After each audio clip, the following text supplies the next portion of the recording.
이 세상을 창조하실 때 연한과 징조와 계절, 해 이런 것들 우리에게 허락하셨다고 말씀하십니다. 예, 넷째 날 창조해낸 역사이죠. 그 가운데 우리가 참여해서 살고 있습니다. 우리의 삶의 터전, 발을 딛고 사는 이 현장이 사실은 우리 자신에 의해서 만들어진 것이 아니라 하나님의 은혜요, 또 하나님께서 베풀어 주신 어떤 내용물들이라는 것이죠. 그러므로 우리는 주님께서 주신 은혜에 감사할 줄 알아야 우리가 하나님으로부터 온 진정한 피조물이요, 또 하나님으로부터 우리를 구원하신 구원자 되신 그분으로 말미암아 구원받은 백성임을 확인하는 것입니다.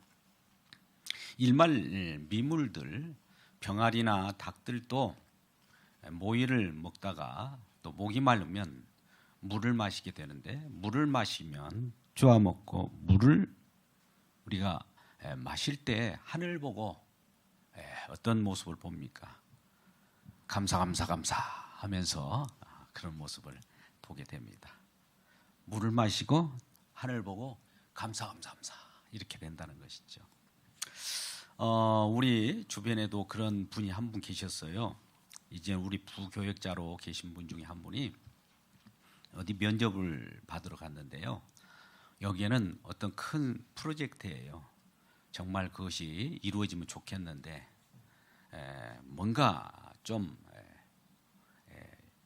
이미지가 남는 그런 표현을 하기 위해서 왼쪽에는 감을 넣어갖고 갔고 오른쪽에는 사과를 넣어갔습니다. 그리고 다 마친 다음에 감을 내놓고 사과를 내놓으면서 감사합니다 이렇게 나왔다는 거예요. 좀 아주 유아틱한 것이지만 그 면접관이 볼 때 이거 뭐야 하면서도 나중에 어떤 각인되는 그런 부분이 없지 않아 있을 겁니다. 우리의 주변에 보면 사실 보이지 않지만 감사의 여건들이 많아요. 우리가 민감하지 못하고 예민하지 못하기 때문에 너무나 세상이 도취되다 보면 어떻게 마음이 딱딱해져 가지고 어떤 감성 터치가 되지 않는 겁니다. 그런데 우리는 그럼에도 불구하고 잠시 하던 일을 멈추고 어떤 주님의 음성을 듣고 혹은 어떤 감동적인 이야기를, 스토리를 한번 들어보면서 감사가 넘쳐나는 저와 여러분 되시기를 주님의 이름으로 축복합니다. 오늘은 이제 특별히 교회력으로 보면 맥주절이라고 해요. 구약의 이스라엘 백성들이 맥주절에 주님 앞에 나왔습니다. 여호와 앞에 나올 때 빈손으로 나오지 아니하고 무엇인가 가지고 나오라고 하는 거예요. 그러면서 맥주절을 지키라 그랬단 말입니다. 이스라엘 백성들에게는 크게는 3대 절기가 있어요. 첫 번째는 무교절이라고 하는 것이 있고요. 두 번째는 맥주절, 세 번째는 수장절이라고 하는 그 절기가 있었는데, 사실 그 많은 장정들 가운데 60만 장정들이 나와서 예루살렘 성전 또 성막 안에 오셔서 가운데 나와서 하나님 앞에 자신을 드리고 또 하나님께서 베풀어 주신 은혜, 특별히 우리에게 허락하신 능력으로 우리가 수확한 곡식을 가지고 와서 하나님 앞에 보일지라라고 합니다. 그래서 출애굽기 23장 15절 16절 말씀 보면 16절 말씀에 맥주절을 지키라라고 해요. 그러면서 이는 내가 수고하여 밭에 뿌린 것들의 열매를 거둠이니라. 여러분, 우리가 직장 생활하고 어떤 삶의 터전, 일터에서 이루어지는 어떤 수확이 있을 거예요. 우리 노력으로 우리가 뿌려서 얻어진 것 같지만 우리 건강 지켜주시고 또 사회 환경도 조성하신 분이 하나님이셔요. 해가 있어야 되고 우리의 공기가 있어야 되고 빛이 있어야 될 거 아닙니까? 또 우리 주변에 많은 서로 더불어 살아가는 사람 속에서 경제 활동이 이루어졌을 때 소득을 얻게 됩니다.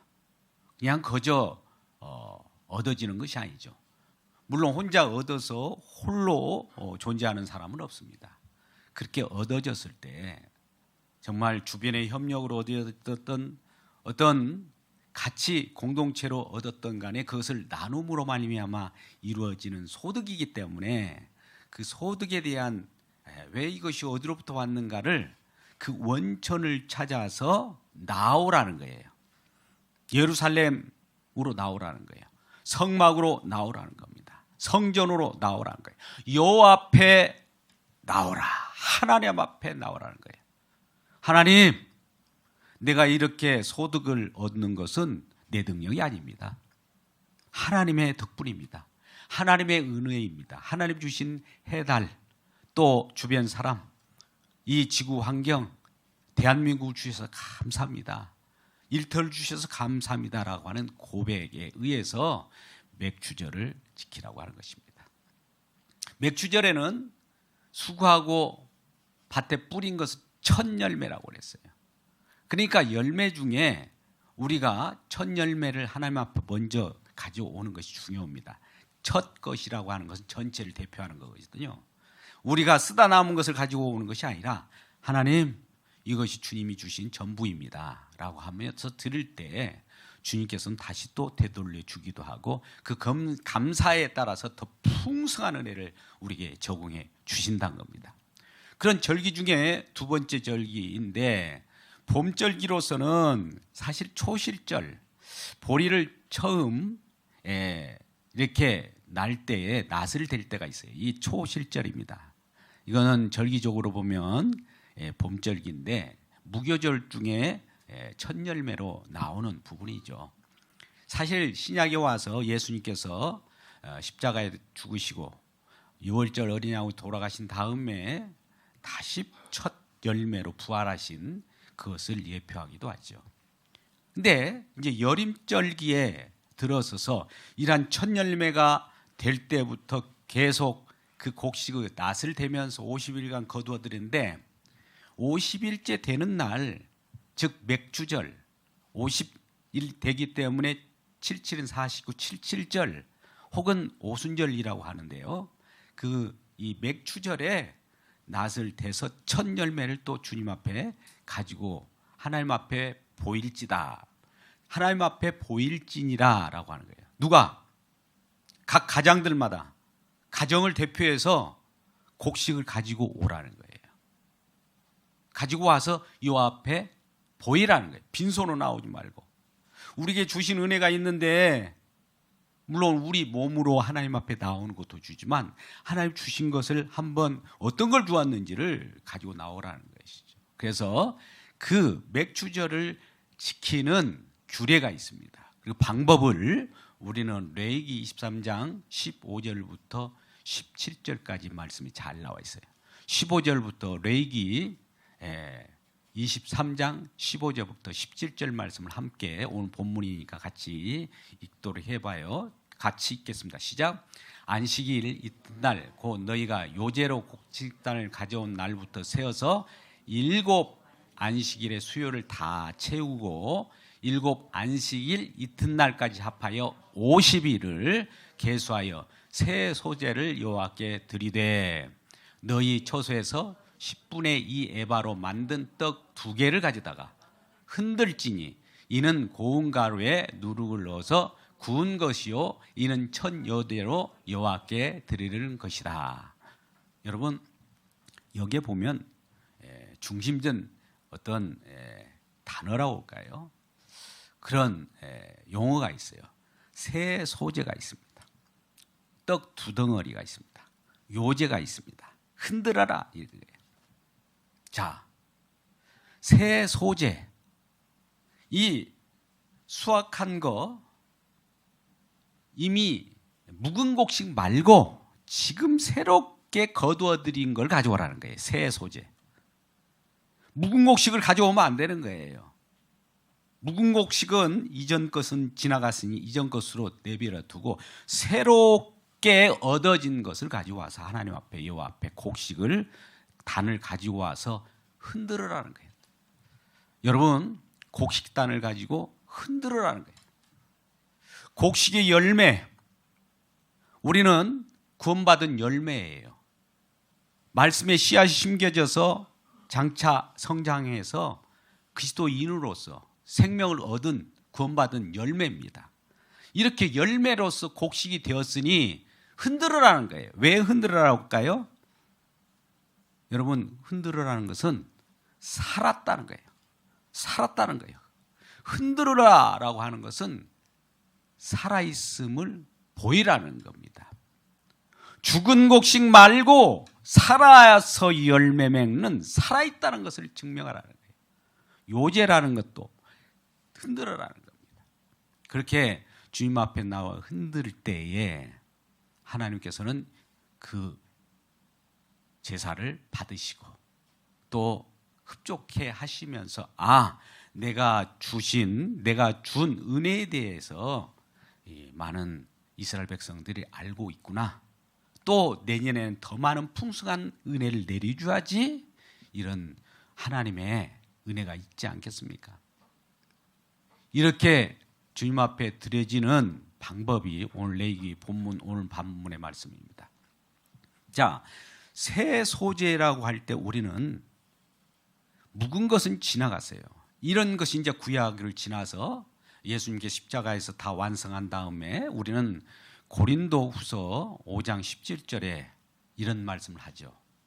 그런즉 이전 것은 지나갔으니 보라 새 것이 되었다. 그리스도 예수 안에 있으면 새 것이 되었도다라고 해요. 그러니까 우리가 예수 믿고 예수 안에 있으면 예수 밖에 있을 때, 예수 믿기 전에 그 묵은 것, 그 죽었던 것들이 주님 안에서 살아있다, 흔들었기 때문에 살아있는 자로서 그리스도 안에서 새로운 피조물로 탄생한 겁니다. 할렐루야. 여분은 새로운 피조물이에요. 여분은 새 소재예요. 여분은 새로운 사람입니다. 한번 인사할까요? 당신은 새로운 사람입니다. 인사합니다. 시작. 당신은 새로운 사람입니다. 자, 이런 고린도후서 5장 17절에 그런즉 그리스도 예수 안에 있는 자는 새로운 피조물로서 다시 탄생한 거예요. 이전 부모로부터 태어난 그 생명 말고 예수의 생명, 예수의 말씀으로 열매를 맺은 그러한 새로운 피조물로 탄생한 이 자체가 새로운 피조물로서 주님 앞에 나오는 그 예배이며 또 주님 앞에 보이는 저와 여러분입니다. 오늘 예배 가운데 나온 것은 주님 나를 살려주셔서 구원받은 백성 열매 주님 앞에 나왔습니다 라고 하면서 주님 앞에 찬양하며 흔들며 또 살아있음을 증명해 주시길 주의 이름으로 축복합니다. 할렐루야. 그런데 자, 그렇다면 새로운 피조물, 그리스도 예수 안에서 새로운 열매로 탄생한 새 소재, 새 사람이 되었는데 새 사람의 특징이 무엇일까요? 우리는 고린도후서 5장 15절에 잘 나와 있습니다. 고린도서 5장 15절 말씀을 한번 읽어볼까요? 시작. 그가 모든 사람을 대신하여 죽으심은 살아있는 자들로 하여금 다시는 그것을 자신을 위하여 살지 않고 오직 그들 대신하여 죽었다가 다시 살아나신 위하여 살게 하려 함이라. 빨리 읽어서 죄송합니다. 자, 첫 번째 뭐가 있냐면 그가 모든 사람을 대신하여 죽으심은, 누가 우리를 대신하여 죽였습니까? 답은 예수죠. 어디에서 죽으셨어요? 십자가에서. 누구를 위하여? 저와 여러분을 위하여. 저와 여러분이 죄를 지음으로, 죄인이기 때문에 죄를 짓잖아요. 죄인들이 하는 일이 뭐겠어요? 죄만 짓는 것이죠. 그러면 죄를 짓는 자들로서 그 하나님께서 죄를 짓기 때문에 우리에게 주는 싹이 있어요. 죄를 막 먹고 마시며 죄를 막 져요. 죄 졌구나. 그래서 내가 싹을 지불해 줄게. 사망이요, 죽음이요 라고 하는 거예요. 그러니 저와 여러분이 누구나가 첫 아담이 범죄함으로 그 안에 우리가 태어난 모든 사람들은 다 죽음이 오게 돼 있어요. 육신적인 죽음뿐만 아니라 영원한 죽음이 우리에게 도래하고 있단 말입니다. 그럴 때 이러한 우리들에게 죽어가는 우리들을 살리려고 대신 죽어주신 분이 있어요. 죄의 싹을 대신 이분이 내 대신 지불했어요. 어디에서? 십자가에서. 그걸 받아들이면 내가 죄값을 내가 죽어야 되는데 죄값을 내가 지불한다고 해서 그것이 갚아지는 것도 아닙니다. 그런데도 불구하고 예수님이 내 대신 십자가에서 대신 죄를 갚음으로 말미암아 내가 죄값으로부터 벗어나요. 그래서 살았어요. 누구 때문에 살았어요? 예수님 때문에. 나를 살게 하신 그분을 위하여 우리가 살아가야 된다는 거예요. 그러면 첫 번째, 이제 그가 예수님께서 모든 사람을 대신하여 죽음, 예수 믿는 모든 사람을 위하여 대신하여 죽으심은 살아있는 자로 하여금, 자, 살았다는 말이죠. 예수님 때문에 우리가 다시 살았어요. 그리스도 예수 안에 새로운 피조물로 살았는데, 이렇게 살아난 자로 하여금 다시는 어떻게 돼요? 우리는 그들 자신을 위하여 살지 않고, 첫 번째, 자, 새로운 피조물로 새 소재로 새 사람으로 태어난 사람은 첫 번째 특징이 있는데 자기 자신을 위하여 살아가지 않는다는 것이에요. 여러분은 주님이 저와 여러분을 살리셨는데 이제 우리를 위하여 살아가는 자들이 아니라는 겁니다. 이게 변화된 특징이라는 거예요. 그런데 한번 생각해 보십시오. 그럼에도 불구하고 우리는 내 자신을 위하여 살아가지 않습니까? 이건 어찌된 일일까요? 예. 이러한 우리는 내 자신을 위하여 살아가는 이 자체가 또 죄를 또 짓는 거예요. 그러니까 날마다 주님 앞에 회개하죠. 또 오늘도 변함없이 주님께서 우리를 살리셨는데도 불구하고 나는 주님을 살리신 주님을 위하여 살아가는 것이 아니라 나 자신을 위하여 살아갑니다. 예수님을 또 이용했습니다.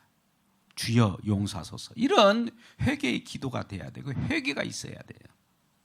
이러한 내 자신을 위하여 살아가지 않는 새로운 피조물이라고 선언했는데 새 소재, 흔들어서 살아있다는 표현이 주님을 위하여 살아간다고 했는데 내 자신을 위하여 살아가고야 말았다는 이 자신 때문에 우리는 날마다 주님 앞에 부복하고 용서를 구할 수밖에 없는 거예요.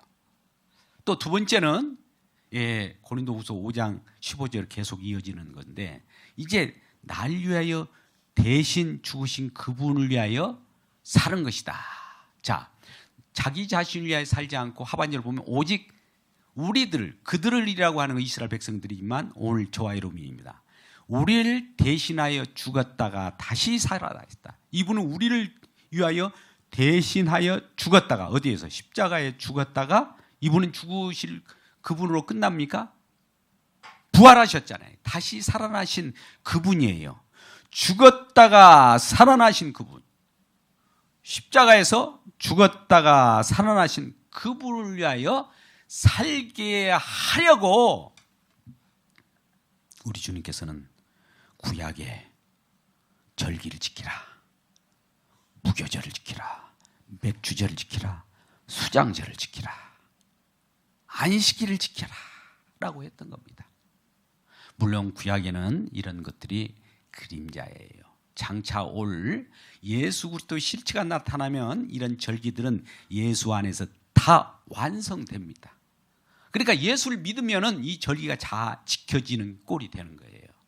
오늘날 누가 절기를 지키고 또 누가 이러한 특별한 날을 지켜가지고 자기를 의롭게 되겠습니까? 또 지금 예루살렘이 파괴된 그런 상황 속에서 그 예루살렘 성으로 가가지고 지금 짐승을 잡고 소제를 드리고 또 곡식을 드릴 수 있겠습니까? 예수를 믿는 믿음 가운데 이곳에 나와서 주님, 나는 주님께서 새로 살리신 그러한 곡식과 같은 새로운 열매로 주님 앞에 나왔습니다. 주님이 나를 살리셨습니다. 이런 알곡된 곡식으로 나왔습니다라는 고백을 할 때에 맥주절이 이미 지켜졌고 또 그러한 율법이 완성된 주님을 만남으로 말미암아 율법 속에서의 규례와 절기가 다 이루어진 현장 속에 저와 여러분이 나와 있는 것입니다. 그래서 새로운 피조물로 새 사람이 된 자로서는 먼저 이제는 나를 위하여 살지 않는다. 이 첫 번째. 두 번째는 나를 위하여 대신 죽으신 그분을 위하여 산다라고 하는 거예요. 첫 번째 뭐라고요? 나를 위하여 살지 않고 누구를 위하여 산다고요? 나를 위하여 십자가에 죽으신, 그래서 나를 살리신 그분을 위하여 살아가는 삶이 새 사람, 새 소재라고 하는 것이죠. 이런 자를 완전 바뀌어버린 사람이라고 하는 겁니다. 여러분이 이렇게 완전히 바뀌어버린 사람임을 명확히 하시기를 주님의 이름으로 축복합니다. 이런 가운데 우리는 이런 새 소재로 우리가 살아가는데, 오늘 본문 말씀으로 다시 와서 레위기 23장 15절, 16절, 17절 말씀을 보면 16절 정도에 떡 2개를 만들어라고 해요. 새 소재로 그 에바로 10분의 2 에바, 20번스 되는 에바로 만든 떡 2개를 가지고 흔들으라는 거죠. 떡 2개를 가지고 흔들으라는 거예요. 여러분, 곡식으로 그 진의계에서 떡을 만들어요. 근데 여기는 고운 가루 누룩을 넣어서 만들어라는 거예요. 여러분, 무교절에는 무교병을 먹죠. 무교라고 하는 것은 누룩이 없는 거예요. 이스트가 없이 들어가는 그 빵을 먹으면 맛이 없잖아요. 누룩이라고 하는 것은 어떤 의미로서는 좋지 않는 거예요. 인간의 행함이 들어갈 때 누룩이라고 그래요. 하나님이 하신 일은 순수한 일이고 완벽한 일인데 인간이 괜히 거들다가 일을 그르치기 때문입니다. 그래서 무교병, 유월절 때는 무교병을 먹어요. 쓴나물을 또 먹어요. 단 것을 먹지 않고. 그러면서 유월절을 지켰던 것인데, 왜 이란 맥주절에는 누룩을 넣으라고 할까요? 여기는 누룩은 부풀게 하는 일이 있어요. 부풀게 합니다. 장차 일한 열매들, 열매 맺는 자들이 많아지는 거예요. 점점 많아질 것을 예표하고 있어요. 누룩은 2가지 의미가 있는 거예요.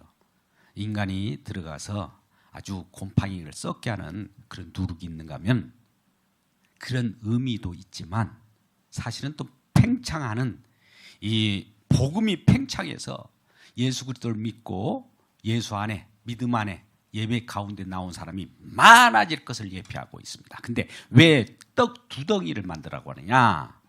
첫째는, 하나는 유대인이에요. 하나는 이방인이에요. 이스라엘 백성들이 유대인이잖아요.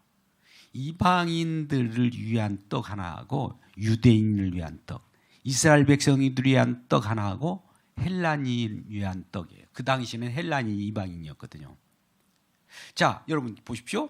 이란 떡 2덩어리를 만들어서 누구를 위한 떡이라고요? 우리는 이스라엘 백성 유대인으로서 이런 떡입니다. 또 어떤 자들은 이방인으로서 떡을 만들었다는 거예요. 그러면 여러분, 우리는 이스라엘 백성들이 하나님이 선택해서 인간을 대표해서 하나님이 그들을 통해서 하나님이 하나님됨을 보여주었습니다. 그러니까 어떻게 보면 이스라엘 백성들은 유대인으로서 하나님이 선택했지만 사실 하나님이 그들을 샘플로 사용한 거예요. 그를 통해서 이 복음이 유대인, 이방, 유대인으로만 머무는 것이 아니라 이방인까지 미치게 되는 거예요. 그러므로 이 맥주절 절기는 장차 오순절날 성령이 오면 이제 이란 이 유대인으로 머물렀던 예수 그리스도의 은혜, 구원받은 은혜가 이방인에까지 이르를 것을 미리 예표하고 떡 2덩이를 만들어서 흔들어라는 거예요. 자, 흔들 때 어떤 일이 벌어집니까? 그 안에서 이 떡은 익게진 이 곡식 열매예요. 장차 우리는 양식을 먹고 살아가잖아요.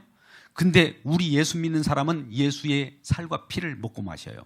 익게진 예수님의 흘리신 피, 흘리진 으깨진 살, 이걸 우리가 믿음으로 먹을 때 영의 양식이 돼서 그러한 익게진 떡을 먹고 마심으로 말미암아 이 유대인과 이방인이 하나가 되어버립니다.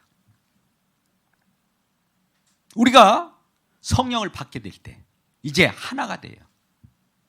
성령이 오면 이방인과 유대인이 구분이 없어요.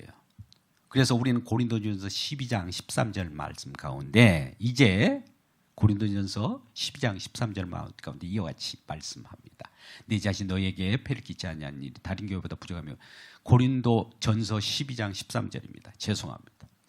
자, 고린도전서 12장 13절 말씀 가운데 유대인이나 헬라인이나 그다음에 종이나 자유자나 다 한 성령으로 세례를 받아서 한 성령을 마셨다라고 하는 거예요. 우리 성령이 왔는데요. 성령을 받으신 저와 여러분이 한 분, 한 성령으로 왔기 때문에 모든 그 가지고 있는 하나님에 대한 구원의 내용이 똑같아요. 고백도 우리 주님으로 말미암아 십자가에서 내가 구원받았습니다라는 고백이 동일하게 나타나서 한 성령으로 말미암아 우리가 세례를 받았고 한 성령을 마셨음으로 말미암아 그 안에서 우리는 유대인이나 헬라이나 자유자나 또 종이나 구별이 없어요. 이것을 갈라디아서 3장 28절에는 이와 같이 더 구체적으로 말씀합니다. 동일하게 모든 사람을 갈라디아서 3장 28절 너희는 유대인이나 헬라이나 종이나 자유자나 남자나 여자나 남자다 여자나 차별이 또 없어요. 오늘날 어떨 때는 가부장적 시대에 살아갈 때는 여성들이 힘들었어요. 오늘날은 모르겠어요. 여존 남비 시대인지 아니면 동등한 시대일 것 같으면 관계없지만 또 때는 여존 남비 시대가 있었단 말이죠. 그러면 차별이 있게 되는 거예요. 서로 가정 가운데 권리를 주장해요. 이곳에 오신 분 중에 내가 재정권을 주장하는 그런 분들이 여성분이 남성분인지는 모르겠습니다. 아니면 동등하게 구분됐는지는 모르겠어요. 평균 잡아서. 그러니까 차별이 없는 거예요. 그래서 성령을 받은 자들은 하나가 되어버린 거예요. 둘이었던 것이 하나가 돼요. 장차. 같이 이러한 것들을 흔들어라는 거예요. 이렇게 살아난 자들로서 이제 유대인이나 헬라이나 관계없이 유대인은 유대인으로서 예수 그리스도를 믿고 구원받는 것이고 헬라인 이방인들도 예수 믿고 구원받는 것이지 유대인은 율법을 지켜서 구원받고 또 헬라인 이방인들은 예수 믿음으로 구원받고 그것이 아니에요. 다 예수 믿고 구원받는 거예요. 그리스도 예수 안에서 성령을 받음으로 하나가 되어버렸기 때문에 지금 유대인들처럼 율법을 지켜서 지금도 메시아를 기다리고 구원받으려고 지떡하게 노력하고 있는 그런 자가 아니라는 말입니다. 저와 여러분 영적 이스라엘이 되어버린 거예요. 그래서 이 하나님은 유대인의 하나님임과 동시에 이방인의 하나님, 또 여성분들의 하나님임과 동시에 남성분들의 하나님, 우리 모두의 하나님이 된 거예요. 이렇기 때문에 우리는 그리스도 예수 안에서 하나가 됐기 때문에 차별이 없어요. 이 교회 안에 와서는 높고 낮음이 없습니다. 직분이 있을지라도 직분은 서로 섬기는 직분이에요. 그래서 이러한 차별이 있어서는 안 된다는 것이 이 교회예요. 그래서 형제여 자매여라고 하면서 서로 권면하고 또 그와 같이 서로를 위하여 사랑하는 관계가 되어버린 겁니다. 자, 이런 관계 속에서 우리는 이제 구약을 다시 한번 또 들어가면 이스라엘 백성들이 그렇다면 이와 같이 성막이나 성전 내에 있을 때 예루살렘 성으로 와서 이스라엘 백성들 장정들이 누구라도 가정을 대표해서 다 나와서 여호와 하나님께 자기 자신을 보이고 또 하나님 주신 그 추수를 흔들어서 이렇게 주신 은혜 감사하며 다 이렇게 보이라고 했는데, 그렇다면 이스라엘 백성들이 아수르나 바벨론 포로로 끌려갔을 때 BC 주전 586년경에는 바벨론으로 이스라엘 백성들이 다 남유다 다 끌려가잖아요. 그러니 성전이 파괴되었어요. 그러니 이 예루살렘 성으로 모이고 순례객들이 수백만이 모이는 거예요. 그들의 삶이라는 것은 순례예요. 예루살렘 성 지역에 그 지역에 수백만이 운집해서 절기를 지키려고 그렇게 모였던 겁니다. 1년에 몇 번요? 최소 3번. 그러니까 순례객들이 왔는데 성전이 없어졌어요. 어떻게 그들이 그러면은 그와 같이 절기를 지켰을까요? 예, 하나님께서는 이 맥추절, 그 절기인 그 시기에 신의 산에서 율법을 주십니다. 이스라엘 백성들을 애굽에서요 세상으로부터 빼냈어요. 그래서 가나안이라고 하는 그 주님 안으로 들어가는 그 여정 가운데 있을 때에 우리 여호와 하나님께서는 그들에게 율법을 줘요. 율법을 우리는 출애굽기 20장 2절이나 신명기 5장 이하의 말씀, 5장 6절 같은 말씀 가운데 이 율법을 줄 때 어떤 단서를 띠냐면 나는 너를 애굽 땅 종되었던 그 집에서 인도하여 낸 여호와 하나님이다. 먼저 이 말을 하고 율법을 줘요. 십계명을 줍니다. 십계명을 주는 것이 중요한 것이 아니라 내가 널 애굽이라고 하는 세상, 저 죽어가는 세상으로부터 건져낸 여호와 하나님이야. 내가 이 율법의 정신으로 내가 여러분들을 인도하고 다스릴 거야. 너는 나의 백성이 되고 나는 너의 하나님 될 거라고 하는 그러한 언약이에요. 약속이에요. 그러므로 이 율법을 주신 그분이 율법을 대하여 이스라엘 백성들은 멋모르고 율법을 주신 그것을 율법을 덤비면서 율법을 지키려고 했어요. 그런데 이 율법, 언약, 이 언약을 주신 그분이 또 그것을 이루어내셔요. 이 이루어내신 그분을 받아들이기를 주의 이름으로 축복합니다. 이것이 참 이스라엘이에요. 그래서 그러한 율법을 주신 그분이 왜 율법을 주셨을까? 방금 같이 출애굽기 20장 2절처럼 나는 너를 애굽 땅 종되었던 그곳에서 너를 구원한 여호와 하나님이라, 이끌어낸 하나님이라는 거, 구원한 내가 하나님이라는 것을 알고 율법을 받아라는 거예요. 어떻게 해요? 내가 구원자라는 거예요.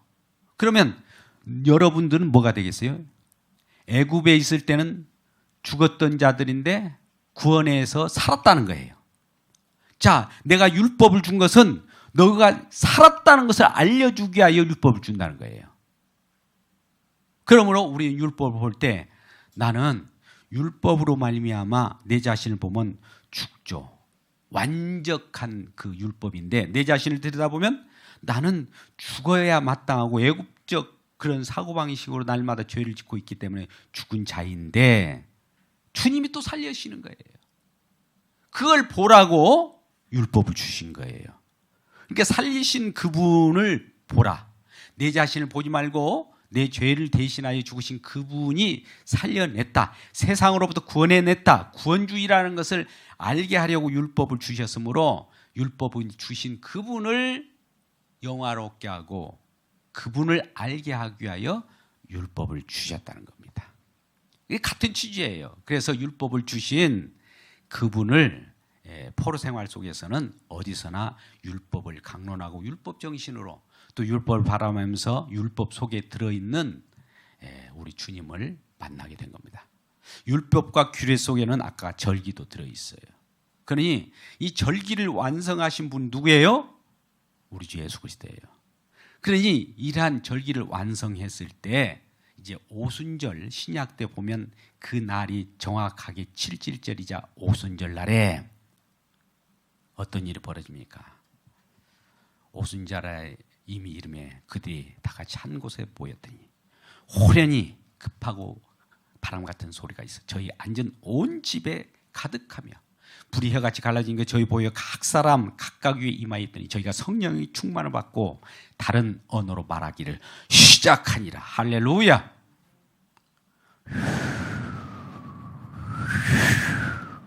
이런 바람 같은 소리가 있고 또 불 같은 것이 각 사람의 불 우리 눈에 보이는 시각적으로 시청각에 다 바람 소리가 들림과 동시에 귀가 열려버리고 또 불이 보임으로 눈이 열려버리는 거예요. 그랬을 때 성령을 받게 되고 보니 이전에 우리가 하나님을 믿는다고 하면서 나 자신을 위하여 이렇게 믿었던 하나님은 사실 우상이었구나를 알게 되는 거예요. 오늘 세상 살아가는 사람, 예수 믿지 않고 살아가는 사람도 하나님 믿는다고 그래요. 신을 믿는다고 해요. 최고의 신을 찾아갑니다. 누구를 위한 신을 찾아갑니까? 자기 자신을 위한 신이. 그런데 우리가 10계명 속에서 두 번째 계명에 보면 너희를 위하여 우상을 섬기지 말라. 우리를 위한 신은 사실 우상이에요. 그러면 우리를 위한 신을 섬기지 않으면 누구를 위한 신을 섬긴단 말입니까? 여러분, 영적으로 우리가 받아들이기 바랍니다. 우리는 주님을 위한 우리예요. 주님 때문에 우리가 살으심을 받았고 주님 때문에 우리가 구원받았어요. 그러니까 주님을 위하여 하나님 우리를 구원하신 것이지 내 자신을 위하여 구원해낸 것이 아니라는 거예요. 이렇게 바뀌어버린 거예요. 성령을 받고 보니까 나는 나를 위하여 사는 줄 알았는데 주님을 위하여 살게 하기 위하여 우리를 구원하셨구나를 그때서야 알게 되는 거예요. 언제? 성령을 받고 보니까. 그렇다면 성령을 받지 못한 사람도 어떨까요? 지금도 자기 자신을 위하여 신을 찾고 돌아다닙니다. 그런데 성령 받은 사람은 어떻다고요? 자기를 위하여 살아가지 않고 우리 주님께서 너희는 십자가를 지고 나를 따르라 하는 주님을 따라가게 되고 주님을 증거하게 되는 사람으로 변화되어 버린 거예요. 완전히 바뀐 사람이 되어버린 겁니다. 이러한 사람으로 바뀔 때 우리는 구원을 받았다고 하고 새로운 사람이 되어버린 것입니다. 여러분, 우리는 이러한 신학의 율법을 완성했던 것들이 골로새서 2장 15절 16절에 잘 나타났습니다. 골로새서 2장 15절 16절 말씀 가운데 이런 이제 우리가 생각해 볼 수가 있어요. 골로새서 2장 15절 16절 16절 말씀을 보겠습니다. 자, 보십시오. 그러므로 먹고 마시는 것과 이건 이제 먹고 마시는 그 무술 이건 정한 거 이것은 정하지 않는 거 이 구별하여 음식을 먹었지 않습니까? 그때는 또 절기 지금 무교절, 맥주절, 수장절 이런 절기 또 초하루 안식 이후로 누구든지 너희가 비판하지 못하게 하라. 이런 절기를 지켜야 된다라고 누가 말하거든요. 거기에 따질 것도 없다. 다 예수 그리스도를 만나게 되면은 다 끝나버렸다. 17절 말씀을 한번 볼까요? 이것은 장래들의 그림자다. 뭐가요? 절기 지키는 거. 맥주절 지키고 무교절 지키고 유월절 지키고 지금 유월절 지킨 자들이 있습니까? 제칠 안식기에도 율법을 지키지 않습니까? 그런 것들은 그림자예요. 그럼 몸은 뭘까요? 실체는 누굴까요? 예수 그리스도예요. 예수 그리스도를 만나버리면 성령을 안에서 예수 그리스도를 만나버리면 이런 절기가 다 지켜져 버린 거예요. 할렐루야. 절기 지키려고 하는 어려움이 없어요. 율법 지키려고 하는 우리의 그러한 어려움이 없어요. 예수 믿어버리면 모든 거 지키는 거에 대한 거거든요. 그러기 때문에 우리의 자유함이 있는 거예요. 얼마나 좋은 자유함을 얻었습니까? 이런 자유함을 얻었을 때 이제 우리는 자유함을 얻었다고 해서 방종으로 살아가는 것이 아니라 나를 자유함 얻게 하신 그분을 위하여 살아가는 인생이 되어버렸던 것이 완전 바뀌어버린 사람들의 모습이라는 겁니다. 이란 완전 바뀌어버린 새 사람, 새 소재, 새 요제로 살아가는 저와 여러분 되시기를 주님의 이름으로 축복합니다. 할렐루야. 기도하겠습니다. 아버지 하나님,